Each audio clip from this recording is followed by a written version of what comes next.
ਅੱਛਾ ਇਹ ਦੱਸੋ ਸ਼ਾਹ ਜੀ ਕਿ ਜੋ ਟਰੱਕ ਬਾਹਰੋਂ ਆਉਂਦੇ ਨੇ ਉਹਨਾਂ ਤੇ 25% ਟੈਰਿਫ ਲੱਗਾ ਹੋਇਆ ਆ, ਇਹਦੇ ਨਾਲ ਟਰੱਕਿੰਗ ਇੰਡਸਟਰੀ ਦੇ ਉੱਤੇ ਕੀ ਅਸਰ ਪੈ ਰਿਹਾ ਹੈ, ਕੀ ਅਸਰ ਅੱਗੇ ਪਵੇਗਾ, ਕੋਈ ਇਸ ਬਾਰੇ ਤੁਹਾਡੇ ਵਿਚਾਰ ਜਾਣਨ ਦਾ ਰੀਝਵਾਨ। ਜਿਹੜਾ ਟਰੰਪ ਐਡਮਿਨਿਸਟ੍ਰੇਸ਼ਨ ਨੇ ਜਿਹੜਾ ਨਵੰਬਰ 1 ਤੋਂ ਜਿਹੜੇ ਟਰੱਕ ਬਾਹਰੋਂ ਬਣ ਕੇ ਆ ਰਹੇ ਨੇ ਉਹਨਾਂ ਤੇ 25% ਜਿਹੜਾ ਟੈਰਿਫ ਦਾ ਮਾਮਲਾ ਸ਼ੁਰੂ ਕਰ ਦਿੱਤਾ ਹੈ। ਇਹਦੇ 'ਚ ਜਦੋਂ ਆਪਾਂ ਦੇਖੀਏ ਤੇ ਬਹੁਤ ਸਾਰੇ ਜਿਹੜੇ ਟਰੱਕ ਨੇ ਉਹ ਮੇਡ ਇਨ ਯੂਐਸ ਨੇ ਤੇ ਬਹੁਤ ਸਾਰੇ ਟਰੱਕ ਨੇ ਜਿਹੜੇ ਉਹ ਬਾਹਰੋਂ ਆ ਰਿਹਾ ਹੈ, ਜਿਵੇਂ ਮੈਕਸੀਕੋ ਤੋਂ ਆ ਰਿਹਾ, ਕੈਨੇਡਾ ਤੋਂ ਆ ਰਿਹਾ। ਪਰ ਜੇ ਤੁਸੀਂ ਸਮਾਨ ਵੱਲ ਦੇਖੋ ਜਿਹੜਾ ਪਾਰਟਸ ਲੱਗਦੇ ਨੇ ਉਹ ਤੇ ਸਾਰੇ ਜਿਹੜੇ ਨੇ ਇੰਟਰ ਕੰਟਰੀਜ਼ ਕਨੈਕਟਡ ਨੇ, ਯਾਨੀ between US, Canada and Mexico. ਉਹ ਪਾਰਟਸ ਮੋਸਟਲੀ ਜਿਹੜੇ ਨੇ ਅੰਦਰੋਂ ਬਾਹਰ ਲੱਗਦੇ ਨੇ। ਕਿਸ ਤੇ ਲੱਗੇਗਾ ਕਿਸ ਤੇ ਨਹੀਂ ਲੱਗੇਗਾ ਉਹ ਸਾਨੂੰ ਹੁਣ ਵੀ ਕਲੀਅਰ ਨਹੀਂ ਆ। ਉਹਦੀ ਰੀਜ਼ਨ ਇਹ ਆ ਕਿ ਸੇਮ ਲਾਈਕ ਜਦੋਂ H1B ਆਇਆ ਉਹ ਸਾਨੂੰ ਕਲੀਅਰ ਹੀ ਨਹੀਂ ਹੋ ਰਿਹਾ ਸੀ ਕਿ ਜਿਹੜਾ ਅੱਜਕੱਲ ਲੋਕ ਨੇ ਉਹਨਾਂ ਨੂੰ ਲੱਗ ਗਿਆ ਜਾਂ ਕਿਨੇ ਅੱਗੇ ਵਾਲੇ ਲੋਕਾਂ ਨੂੰ ਲੱਗ ਗਿਆ। ਬਹੁਤ ਬਾਰੀ ਦੇਰ ਬਾਅਦ ਕਲੀਅਰ ਹੋਇਆ। ਸੇਮ ਥਿੰਗ ਇਹ ਰੂਲ ਚੇਂਜ ਹੋਇਆ ਨਾਨ ਡੋਮਿਸਾਈਲ ਸੀਰੀਅਲ ਦਾ। ਇਹਦੀ ਗੱਲ ਤੇ ਬਹੁਤ ਪੁਰਾਣੀ ਚੱਲਦੀ ਸੀ ਪਰ ਸਾਨੂੰ ਕਲੀਅਰ ਨਹੀਂ ਸੀਗੀ। ਸੇਮ ਥਿੰਗ ਵਿਦ ਜਿਹੜਾ ਇਹ 25% ਟੈਰਿਫ ਲਾਇਆ ਹੈ, ਇਹ ਨਿਊ ਟਰੱਕਾਂ ਤੇ ਲਾਇਆ। ਇਹਦੇ ਤੇ ਕਿਹੜੇ ਟਰੱਕ ਇਫੈਕਟ ਹੋਣਗੇ ਪਰ ਪਹਿਲੀ ਤਰੀਕ ਨੂੰ ਪਤਾ ਲੱਗ ਜਾਣਾ। ਜੇ ਪ੍ਰਾਈਸਿਸ ਵੱਧਦੀਆਂ ਨੇ 25% ਖਾਲੀ ਟਰੱਕ ਤੇ ਨਹੀਂ ਵਧੇਗੀ। ਜਿਹੜਾ ਟਰੱਕ ਦੇ ਬਾਅਦ ਜਿਹੜਾ FET ਪੇ ਕਰਨਾ ਹੁੰਦਾ 12%, ਉਹ ਫਿਰ ਓਵਰ ਦੇ ਟਾਪ ਲੱਗੇਗਾ। ਤੇ ਫॉर ਐਗਜ਼ਾਮਪਲ ਜੇ 1.5 ਲੱਖ ਜਾਂ 2.25 ਲੱਖ ਦਾ ਟਰੱਕ ਆ ਜਿਹੜਾ ਆਪਾਂ ਦੇਖਦੇ ਆ ਐਡਵਰਟਾਈਜ਼ ਹੁੰਦਾ, ਉਹਦੇ ਤੇ 12% FET ਲੱਗਦਾ। ਤੇ ਜੇ ਆਪਾਂ ਉਹਦੇ ਤੇ 25% ਲਾ ਕੇ ਫਿਰ FET 12% ਲਾਈਏ ਤੇ ਪ੍ਰਾਈਸ ਬਹੁਤ ਵੱਧ ਜਾਣੀ। ਹੁਣ ਅਸੀਂ ਡੈਫ ਕਲੀਨਿੰਗ ਸ਼ੁਰੂ ਕਰ ਲਿਆ। ਡੈਫ ਕਲੀਨਿੰਗ ਕਰਕੇ ਮੈਨੂੰ ਪਤਾ ਸਾਡਾ ਉਹ ਖਰਚੇ ਪੂਰੇ ਨਹੀਂ ਹੋਣੇ ਜਿਹੜੇ ਖਰਚੇ ਪੂਰੇ ਹੋਣੇ ਚਾਹੀਦੇ ਸੀ। ਅਸੀਂ ਆਪਣੇ ਨੁਕਸਾਨ ਨੂੰ ਘੱਟ ਕਰ ਲਿਆ ਤਾਂ ਆਪਣਾ ਸਿਸਟਮ ਚਲਾ ਲਿਆ। ਅਸੀਂ ਉਹੀ ਚੀਜ਼ ਰਿਕਮੈਂਡ ਕਰਦੇ ਆ ਜਿੰਨੇ ਵੀ ਸਾਡੇ ਭੈਣ ਭਰਾ ਨੇ ਇਹ ਅਫੈਕਟਡ ਹੋਏ ਨੇ, ਆਪਣਾ ਜਿਹੜਾ ਨਾ ਜਜ਼ਬਾ ਉਹ ਨਾ ਛੱਡੋ। ਇਹ ਯਾਦ ਰੱਖੋ ਇੱਕ ਕੰਟਰੀ ਆ, ਇਸ ਕੰਟਰੀ 'ਚ ਪਹੁੰਚੇ ਆ, ਇਹ ਬਹੁਤ ਵੱਡੇ ਵੱਡੇ ਕੰਟਰੀ ਨੇ। ਇਹ ਚੀਜ਼ਾਂ ਸਭ ਕੁਝ ਠੀਕ ਹੋ ਜਾਣਾ। ਪਰ ਟਾਈਮ ਬੀਇੰਗ ਜੇ ਕੋਈ ਹੋਰ ਕੰਮ ਕਰ ਸਕਦੇ ਹੋ ਉਹਦੇ ਤੋਂ ਕਦੀ ਲੋ ਲੈਵਲ ਦਾ ਨਾ ਸਮਝੋ। ਜੇ ਤੁਸੀਂ ਉਬਰ ਕਰਨਾ ਚਾਹੋ, ਜੇ ਤੁਸੀਂ ਰੈਸਟੋਰੈਂਟ 'ਚ ਜੌਬ ਕਰਨਾ ਚਾਹੋ, ਜੇ ਤੁਸੀਂ ਹੋਰ ਕਿੰਨੇ ਚੀਜ਼ਾਂ ਨੇ ਜਿਹੜੀ ਟਰੱਕਿੰਗ ਰਿਲੇਟਡ, ਜਿਵੇਂ ਜੇ ਤੁਸੀਂ ਸਾਡਾ DPF ਯੂਨਿਟ ਯੂਜ਼ ਕਰਨਾ ਚਾਹੋ, ਸਾਡੇ ਤੋਂ DPF ਯੂਨਿਟ ਲੈ ਲਓ। ਫਾਈਨਾਂਸ ਵੀ ਹੋ ਜਾਂਦਾ ਹੈ, ਉਹਦੀ 2 ਕਿਸ਼ਤਾਂ ਹੁੰਦੀਆਂ। ਤੁਸੀਂ ਲੈ ਕੇ ਤੁਸੀਂ DPF ਕਲੀਨਿੰਗ ਸ਼ੁਰੂ ਕਰ ਦਿਓ। 995 ਅਸੀਂ ਚਾਰਜ ਕਰਦੇ ਹਾਂ। ਉਹਦੇ ਤੇ ਚੰਗੀ ਰੋਟੀ ਬਣ ਜਾਂਦੀ। ਤੁਸੀਂ ਕਾਰ ਤੇ ਰੱਖ ਕੇ ਜਾਂ ਰਿਪੇਅਰ ਸ਼ਾਪ ਤੇ ਰੱਖ ਕੇ ਜਾਂ ਪਿੱਕੇ ਤੇ ਰੱਖ ਕੇ ਉਹ ਕੰਮ ਚਲਾ ਸਕਦੇ ਹੋ। ਕਿ ਅਜੋਕੇ ਹਾਲਾਤਾਂ ਕੋਲੋਂ ਟਰੱਕਾਂ ਦੇ ਮੁੱਲ ਕਿੱਦਾਂ ਚੱਲ ਰਹੇ ਆ ਔਰ ਤੁਸੀਂ ਇਸ ਬਾਰੇ ਕੀ ਮਨਸੂਬਾਬੰਦੀ ਕੀਤੀ? ਜੀ ਟਰੱਕਾਂ ਦਾ ਡੈਫੀਨਿਟਲੀ ਸਾਡਾ ਮੇਨ ਕੰਮ ਟਰੱਕ ਵੇਚਣ ਦਾ, ਤੇ ਉਹਦੇ 'ਚ ਅਸੀਂ ਜਿਹੜਾ ਦੇਖੋ ਫॉर ਐਗਜ਼ਾਮਪਲ ਦੇ ਰਹੇ ਹਾਂ। ਅਸੀਂ ਪਹਿਲਾਂ ਸਾਡੇ ਕੋਲ ਮਹਿੰਗੇ ਟਰੱਕ ਵੀ ਹੈਗੇ ਪਰ ਅਸੀਂ ਮੋਸਟਲੀ ਹੁਣ ਲੋ ਪ੍ਰਾਈਸ ਐਂਟਰੀ ਲੈਵਲ ਦੇ ਟਰੱਕ ਰੱਖਣੇ ਸ਼ੁਰੂ ਕਰ ਦਿੱਤੇ ਜਿਹੜੇ ਲੋਕੀ ਅਫੋਰਡ ਕਰ ਸਕਣ ਤੇ ਘੱਟ ਡਾਊਨ ਪੇਮੈਂਟ ਨਾਲ ਲੈ ਸਕਣ। ਸਪੈਸ਼ਲੀ ਜਿਹੜਾ ਫ੍ਰੀਲਾਈਨਰ ਹੈ ਉਹ ਅਸੀਂ 50,000 ਤੋਂ ਲੈ ਕੇ 70,000 ਤੱਕ ਸਾਡੀ ਕੋਲ ਸਾਰੀ ਵੈਰਾਈਟੀ ਅਵੇਲੇਬਲ ਹੈ। ਪੰਜਾਬੀ ਰੇਡੀਓ USA ਦੇਖ ਰਹੇ ਸੁਣ ਰਹੇ ਸਭ ਸਤਿਕਾਰਯੋਗ ਸਰੋਤਿਆਂ ਦੀ ਸੇਵਾ 'ਚ ਮੈਂ ਮਸੂਦ ਮਲੀ ਪੰਜਾਬੀ ਰੇਡੀਓ USA ਦੇ ਸਟੂਡੀਓਜ਼ ਤੋਂ ਆਪ ਸਭ ਦੇ ਰੂਬਰੂ ਹਾਜ਼ਰ ਹਾਂ। ਦੋਵੇਂ ਹੱਥ ਜੋੜ ਕੇ ਸਲਾਮ ਆਦਾਬ ਔਰ ਸਤਿ ਸ੍ਰੀ ਅਕਾਲ। ਇਹ ਹਫਤਾਵਾਰ ਮੁਲਾਕਾਤ ਜਿਹੜੀ ਅਸੀਂ ਰੱਖ ਰਹੇ ਹਾਂ ਜੀ USA ਟਰੱਕ ਸੇਲਸ ਤੋਂ ਸੈਯਦ ਸਾਹਿਬ ਦੇ ਨਾਲ। ਅੱਜ ਵੀ ਇਸ ਮੁਲਾਕਾਤ 'ਚ ਆਪ ਸਭ ਨੂੰ ਜੀ ਆਇਆਂ ਨੂੰ ਕਹਿੰਦੇ ਆ ਔਰ ਮੁਲਾਕਾਤ ਆ ਜਿਹੜੀ ਉਹਦੇ ਵਾਸਤੇ ਅਸੀਂ ਰੂਬਰੂ ਕੀਤਾ ਹੈ ਸੈਯਦ ਸਾਹਿਬ ਨੂੰ। ਸੈਯਦ ਸਾਹਿਬ ਜੀ ਆਇਆਂ ਨੂੰ, ਸਤਿ ਸ੍ਰੀ ਅਕਾਲ, ਸਵਾਗਤ ਹੈ ਜੀ ਤੁਹਾਡਾ। ਸਤਿ ਸ੍ਰੀ ਅਕਾਲ ਜੀ, ਨਮਸਕਾਰ, ਅਸਲਾਮ ਅਲੈਕਮ। ਦੇਖੋ ਹੁਣ ਵੀ ਮੁਸਕਰਾਹਟਾਂ ਨਿਕਲ ਰਹੀਆਂ ਨੇ, ਅਸੀਂ ਸੈਡ ਨਹੀਂ ਹੋਏ। ਨਹੀਂ ਸਰ, ਗੱਲ ਇਹ ਹੈ ਕਿ ਤੁਹਾਡੇ ਮਿਲਣ ਦਾ ਇੱਕ ਚਾਅ ਹੈ ਜਿਹੜਾ ਉਹ ਹੁੰਦਾ ਔਰ ਦੂਸਰਾ ਇਹ ਹੁੰਦਾ ਕਿ ਜਿੰਨੇ ਕਿ ਸਵਾਲ ਅਸੀਂ ਇਕੱਠੇ ਕੀਤੇ ਨੇ, ਚਲੋ ਜਿੰਦੀ ਝੋਲੀ ਪਾਉਣੀ ਆ ਉਹ ਬੰਦਾ ਲੱਭ ਗਿਆ। ਤੇ ਇਹ ਦੋ ਸ਼ਾਵਾਂ ਨੇ ਜਿਹੜੀਆਂ ਇਹ ਸਮਾਈਲ ਦਿੰਦੀਆਂ ਨੇ। ਸੋ ਸਵਾਗਤ ਹੈ, ਜੀ ਆਇਆਂ ਨੂੰ ਕਹਿੰਦੇ ਅੱਜ ਵੀ ਜੀ। ਜੀ ਬਿਲਕੁਲ, ਥੈਂਕ ਯੂ ਸੋ ਮਚ। ਮੈਂ ਤੇ ਉਸ ਤਰ੍ਹਾਂ ਕਹਿ ਰਿਹਾ ਰੈਫਰੈਂਸ ਆਫ ਜਿਹੜੇ ਹਾਲਾਤ ਚੱਲ ਰਹੇ ਨੇ ਅੱਜ ਕੱਲ, ਜਿਹਨੂੰ ਕਾਲ ਕਰੀ ਉਹਦੇ ਹੱਥ ਖੜੇ ਨੇ ਤੇ ਹੱਥ ਤੇ ਸਾਡੇ ਵੀ ਖੜੇ ਨੇ ਪਰ ਮੂੰਹ ਤੇ ਮੁਸਕਰਾਹਟ ਆ। ਚੜ੍ਹਦੀ ਕਲਾ ਕਰਨੀ ਹੈ ਜੀ, ਹਰ ਲੈਵਲ 'ਚ ਇੱਕ ਚੜ੍ਹਦੀ ਕਲਾ ਕਰਨੀ ਹੈ। ਇਹ ਨਹੀਂ ਸੋਚਣਾ ਕਿ ਅਸੀਂ ਡਾਊਨ ਹੋ ਗਏ, ਆਪਾਂ ਖਿੱਚ ਕੇ ਰੱਖਣਾ ਕੰਮ। ਇਹ ਰਹਿਣੀ ਵੀ ਚਾਹੀਦੀ ਹੈ ਜੀ। ਤੇ ਤੁਹਾਡੀ ਅਗਰ ਇਜਾਜ਼ਤ ਹੋਵੇ ਤੇ ਅੱਜ ਦੇ ਪ੍ਰੋਗਰਾਮ ਦੀ ਸ਼ੁਰੂਆਤ ਕਰਨਾ ਚਾਹਾਂਗਾ ਜੀ। ਜੀ ਸ਼ੁਰੂ ਕਰੀਏ ਜੀ। ਅੱਛਾ ਇਹ ਦੱਸੋ ਸ਼ਾਹ ਜੀ ਕਿ ਜੋ ਟਰੱਕ ਬਾਹਰੋਂ ਆਉਂਦੇ ਨੇ ਉਹਨਾਂ ਤੇ 25% ਟੈਰਿਫ ਲੱਗਾ ਹੋਇਆ ਆ, ਇਹਦੇ ਨਾਲ ਟਰੱਕਿੰਗ ਇੰਡਸਟਰੀ ਦੇ ਉੱਤੇ ਕੀ ਅਸਰ ਪੈ ਰਿਹਾ ਹੈ, ਕੀ ਅਸਰ ਅੱਗੇ ਪਵੇਗਾ, ਕੋਈ ਇਸ ਬਾਰੇ ਤੁਹਾਡੇ ਵਿਚਾਰ ਜਾਣਨ ਦਾ ਰੀਝਵਾਨ ਦਾ। ਜੀ ਜਿਹੜਾ ਟਰੰਪ ਐਡਮਿਨਿਸਟ੍ਰੇਸ਼ਨ ਨੇ ਜਿਹੜਾ ਨਵੰਬਰ 1 ਤੋਂ ਜਿਹੜੇ ਟਰੱਕ ਬਾਹਰੋਂ ਬਣ ਕੇ ਆ ਰਹੇ ਨੇ ਉਹਨਾਂ ਤੇ 25% ਜਿਹੜਾ ਉਹ ਟੈਰਿਫ ਦਾ ਮਾਮਲਾ ਸ਼ੁਰੂ ਕਰ ਦਿੱਤਾ ਹੈ। ਇਹਦੇ 'ਚ ਜਦੋਂ ਆਪਾਂ ਦੇਖੀਏ ਤੇ ਬਹੁਤ ਸਾਰੇ ਜਿਹੜੇ ਟਰੱਕ ਨੇ ਉਹ ਮੇਡ ਇਨ US ਨੇ ਤੇ ਬਹੁਤ ਸਾਰੇ ਟਰੱਕ ਨੇ ਜਿਹੜੇ ਉਹ ਬਾਹਰੋਂ ਆ ਰਿਹਾ ਹੈ, ਜਿਵੇਂ ਮੈਕਸੀਕੋ ਤੋਂ ਆ ਰਿਹਾ, ਕੈਨੇਡਾ ਤੋਂ ਆ ਰਿਹਾ। ਪਰ ਜੇ ਤੁਸੀਂ ਸਮਾਨ ਵੱਲ ਦੇਖੋ ਜਿਹੜਾ ਪਾਰਟਸ ਲੱਗਦੇ ਨੇ ਉਹ ਤੇ ਸਾਰੇ ਜਿਹੜੇ ਨੇ ਇੰਟਰ ਕੰਟਰੀਜ਼ ਕਨੈਕਟਡ ਨੇ, ਯਾਨੀ between US, Canada and Mexico. ਉਹ ਪਾਰਟਸ ਮੋਸਟਲੀ ਜਿਹੜੇ ਨੇ ਅੰਦਰੋਂ ਬਾਹਰ ਲੱਗਦੇ ਨੇ। ਮੈਂ ਤੁਹਾਨੂੰ ਸਹੀ ਗੱਲ ਦੱਸਾਂ ਜੀ, ਇਹ ਇੰਪੈਕਟ ਮੈਂ ਤੁਹਾਨੂੰ ਆਈਡੀਆ ਦੇ ਦਾਂਗਾ ਪਰ ਜਿਹੜਾ ਕਿਸ ਤੇ ਲੱਗੇਗਾ ਕਿਸ ਤੇ ਨਹੀਂ ਲੱਗੇਗਾ ਉਹ ਸਾਨੂੰ ਹੁਣ ਵੀ ਕਲੀਅਰ ਨਹੀਂ ਆ। ਉਹਦੀ ਰੀਜ਼ਨ ਇਹ ਆ ਕਿ ਸੇਮ ਲਾਈਕ ਜਦੋਂ H1B ਆਇਆ ਉਹ ਸਾਨੂੰ ਕਲੀਅਰ ਹੀ ਨਹੀਂ ਹੋ ਰਿਹਾ ਸੀ ਕਿ ਜਿਹੜਾ ਅੱਜ ਕੱਲ ਲੋਕ ਨੇ ਉਹਨਾਂ ਨੂੰ ਲੱਗ ਗਿਆ ਜਾਂ ਕਿਨੇ ਅੱਗੇ ਵਾਲੇ ਲੋਕਾਂ ਨੂੰ ਲੱਗ ਗਿਆ, ਬਹੁਤ ਬਾਰੀ ਦੇਰ ਬਾਅਦ ਕਲੀਅਰ ਹੋਇਆ। ਸੇਮ ਥਿੰਗ ਇਹ ਰੂਲ ਚੇਂਜ ਹੋਇਆ ਨਾਨ ਡੋਮਿਸਾਈਲ ਸੀਡੀਐਲ ਦਾ, ਇਹਦੀ ਗੱਲ ਤੇ ਬਹੁਤ ਪੁਰਾਣੀ ਚੱਲਦੀ ਸੀ ਪਰ ਸਾਨੂੰ ਕਲੀਅਰ ਨਹੀਂ ਸੀਗੀ। ਹੁਣ ਵੀ ਕਲੀਅਰਿਟੀ ਆ ਗਈ ਉਹਦੇ ਬਾਅਦ ਕਾਫੀ ਚੀਜ਼ਾਂ। ਸੇਮ ਥਿੰਗ ਵਿਦ ਜਿਹੜਾ ਇਹ 25% ਟੈਰਿਫ ਲਾਇਆ ਹੈ ਇਹ ਨਿਊ ਟਰੱਕਾਂ ਤੇ ਲਾਇਆ ਹੈ, ਇਹਦੇ ਤੇ ਕਿਹੜੇ ਕਿਹੜੇ ਟਰੱਕ ਇਫੈਕਟ ਹੋਣਗੇ। ਫੋਰ ਐਗਜ਼ਾਮਪਲ ਜਿਹੜੇ ਵਾਲਵੋ ਨੇ ਤੇ ਮੈਕ ਨੇ ਉਹ ਤੇ USA ਚ ਬਣ ਰਹੇ ਨੇ, ਜਿਹੜੇ ਇੰਟਰਨੈਸ਼ਨਲ ਤੇ ਜਿਹੜੇ ਆਪਣਾ ਫਰੇਡ ਲਾਈਨਰ ਨੇ ਉਹਦੇ ਤੇ ਬਹੁਤ ਸਾਰੇ ਪਾਰਟ ਜਿਹੜੇ ਨੇ ਮੈਕਸੀਕੋ ਚ ਬਣ ਰਹੇ ਨੇ। ਤੇ ਮੈਂ ਕਲਾਸ 8 ਦੀ ਗੱਲ ਕਰਦਾ ਤੇ ਮੀਡੀਅਮ ਡਿਊਟੀ ਜਿਹੜੇ ਨੇ ਉਹਨਾਂ ਦੇ ਕਾਫੀ ਸਾਰੇ US ਚ ਬਣ ਰਹੇ ਨੇ। ਜੇ ਆਪਾਂ ਪੈਕਰ ਵੱਲ ਜਾਈਏ ਤੇ ਪੀਟਰਬਿਲਟ ਤੇ ਕੈਨਵਰਸ ਜਿਹੜੇ ਨੇ ਉਹ ਉਹਨਾਂ ਦੇ ਹੈਵੀ ਡਿਊਟੀ ਜਿਹੜੇ ਨੇ ਉਹ ਅਮਰੀਕਾ 'ਚ ਬਣ ਰਹੇ ਨੇ ਤੇ ਲਾਈਟ ਡਿਊਟੀ ਜਿਹੜੇ ਨੇ ਕੈਨੇਡਾ 'ਚ ਬਣ ਰਹੇ ਨੇ ਤੇ ਨਾਲ ਮੈਕਸੀਕੋ 'ਚ ਬਣ ਰਹੇ ਨੇ। ਪਰ ਅਗੇਨ ਮੈਂ ਕਹਾਂ ਪਾਰਟ ਜਿਹੜੇ ਨੇ ਉਹ ਪਾਰਟ ਮੋਸਟਲੀ ਜਿਹੜੇ ਨੇ ਇੰਟਰਲਿੰਕਡ ਨੇ। ਤੇ ਹੁਣ ਜੇ ਆਪਾਂ ਪਾਰਟਾਂ ਦੇ ਲੈਵਲ ਤੇ ਜਾਈਏ ਤੇ ਡੈਫੀਨਿਟਲੀ ਉਹਦੇ 'ਚ 25% ਲੈਵਲ ਬਣਦਾ ਹੈ। ਪਰ ਜੇ ਆਪਾਂ ਉਹਦਾ ਅਸੈਂਬਲ 'ਚ ਜਾਈਏ, ਅਸੈਂਬਲ 'ਚ ਕਈ ਆਉਂਦੇ ਕਈ ਨਹੀਂ ਆਉਂਦੇ, ਪਰ ਪਹਿਲੀ ਤਰੀਕ ਨੂੰ ਪਤਾ ਲੱਗ ਜਾਣਾ। ਇਹਦਾ ਇੰਪੈਕਟ ਕੀ ਹੋਏਗਾ ਉਹ ਮੈਂ ਤੁਹਾਨੂੰ ਆਈਡੀਆ ਦੇ ਦਿੰਦਾ। ਜੇ ਪ੍ਰਾਈਸਿਸ ਵੱਧਦੀਆਂ ਨੇ 25% ਖਾਲੀ ਟਰੱਕ ਤੇ ਨਹੀਂ ਵਧੇਗੀ, ਜਿਹੜਾ ਟਰੱਕ ਦੇ ਬਾਅਦ ਜਿਹੜਾ FET ਪੇ ਕਰਨਾ ਹੁੰਦਾ 12% ਉਹ ਫਿਰ ਓਵਰ ਦੇ ਟਾਪ ਲੱਗੇਗਾ। ਤੇ ਫੋਰ ਐਗਜ਼ਾਮਪਲ ਜੇ 1.5 ਲੱਖ ਜਾਂ 2.25 ਲੱਖ ਦਾ ਟਰੱਕ ਆ ਜਿਹੜਾ ਆਪਾਂ ਦੇਖਦੇ ਆ ਐਡਵਰਟਾਈਜ਼ ਹੁੰਦਾ ਉਹਦੇ ਤੇ 12% FET ਲੱਗਦਾ। ਤੇ ਜੇ ਆਪਾਂ ਉਹਦੇ ਤੇ 25% ਲਾ ਕੇ ਫਿਰ FET 12% ਲਾਈਏ ਤੇ ਪ੍ਰਾਈਸ ਬਹੁਤ ਵੱਧ ਜਾਣੀ ਆ।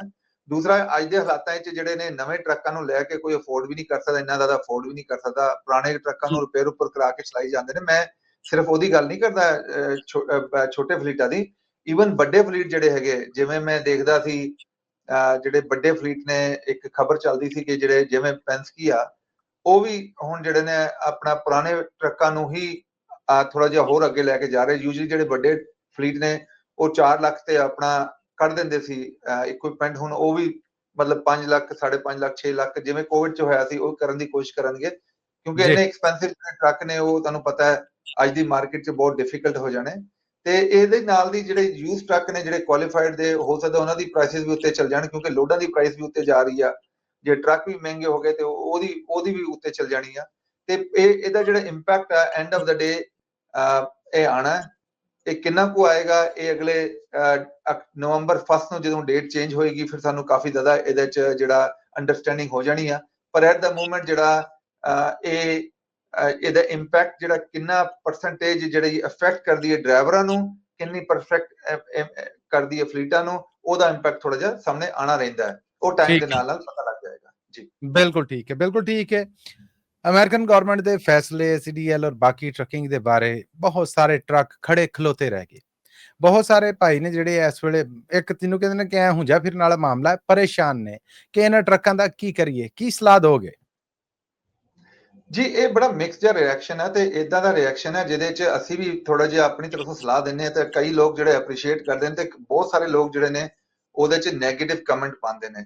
ਦੇਖੋ ਨੈਗੇਟਿਵ ਕਮੈਂਟ ਇਸੇ ਬਾਬਤ ਹੈ ਸੀਗੀ ਔਰ ਮੈਨੂੰ ਅਫਸੋਸ ਇਹ ਹੋਇਆ ਕਿ ਉਹਦੇ ਤੇ ਬੁਰੇ ਕਮੈਂਟ ਨੇ ਜਿਹੜੇ। ਦੇਖੋ ਗੱਲ ਇਹ ਹੈ ਕਿ USA ਟਰੱਕ ਸੇਲਸ ਨੇ ਰਾਹ ਦੱਸਣਾ ਹੈ। ਕਹਿੰਦੇ ਨੇ ਕਿ ਸਲਾਹ ਮਸ਼ਵਰਾ ਜਿਹੜਾ ਇਹ ਅਮਾਨਤ ਹੁੰਦੀ ਹੈ, ਕਿਸੇ ਦੀ ਪੂੰਜੀ ਹੁੰਦੀ ਤੁਹਾਡੇ ਕੋਲ, ਇਹਦੇ 'ਚ ਰਲਾ ਨਹੀਂ ਕਰਨਾ ਚਾਹੀਦਾ। ਇਹ ਐਜ਼ ਇਟ ਇਜ਼ ਉਸੇ ਤਰ੍ਹਾਂ ਅਗਲੇ ਨੂੰ ਦੇ ਦੇਣਾ ਚਾਹੀਦਾ ਕਿ ਇਹ ਹੈ। ਉਹਦੇ 'ਚ ਜੋ ਚੰਗਿਆਈ ਹੈ ਉਹ ਤੁਸੀਂ ਆਪ ਕੱਢ ਕੇ ਵਰਤ ਲੈਣੀ ਹੈ ਔਰ ਚੰਗਿਆਈ ਉਦੋਂ ਜਦੋਂ ਬੁਰਾ ਵਕਤ ਚੱਲ ਰਿਹਾ ਹੋਵੇ।